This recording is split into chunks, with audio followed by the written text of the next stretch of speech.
আসসালামু আলাইকুম everyone, welcome to my channel. আজ জিভে জল আসা একটি রেসিপি নিয়ে হাজির হলাম।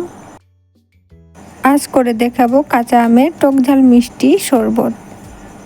এই শরবতটি যেমনি তৃষ্ণা মেটাবে তেমনি পুষ্টিগুণে ভরপুর। শরবতটি মাত্র কয়েকটি উপকরণ দিয়েই বানিয়ে ফেলে যায় মাত্র কয়েক মিনিটেই। আর যারা ওজন কমাতে চান তাদের জন্য এটি হবে আদর্শ পানীয়। চলুন দেখিয়ে দেই কিভাবে তৈরি করবেন এই স্বাস্থ্যকর শরবত। আমি এখানে 2টি আম ধুয়ে খোসা ছাড়িয়ে নিয়েছি এবং ছোটো ছোটো টুকরো করে নিয়েছি। এখন আমগুলো ব্লেন্ড করে নেব। সাথে পুদিনা পাতা, লবণ, চিনি, বিট লবণ ও বরফের টুকরো দিয়ে ভালো করে ব্লেন্ড করে নেব।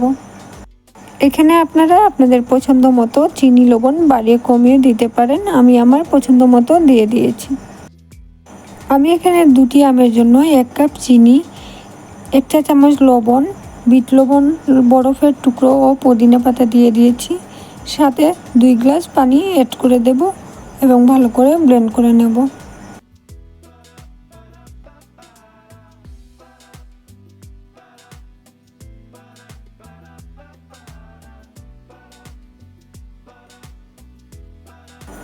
মরিচের গুঁড়ো লবণের সাথে মিক্স করে নিয়েছি। এখন একটি গ্লাসে উপরে লাগিয়ে নেব ডেকোরেশনের জন্য। দেখুন আমার শরবতটি রেডি। এবার আমি গ্লাসে ঢেলে নেব এবং পরিবেশন করব। বানিয়ে নিলাম অনেক ইজি এবং পুষ্টিকর কাঁচা আমের শরবত। ভিডিওটি কেমন লাগলো অবশ্যই কমেন্ট করে জানাবেন। আর এরকম ভিডিও পেতে আমার চ্যানেলটি সাবস্ক্রাইব করে রাখবেন। আজ এই পর্যন্তই। আবারও কোনো ভিডিও নিয়ে হাজির হব। ততক্ষণ সবাই ভালো থাকেন, সুস্থ থাকেন। আল্লাহ হাফিজ। Thanks for watching.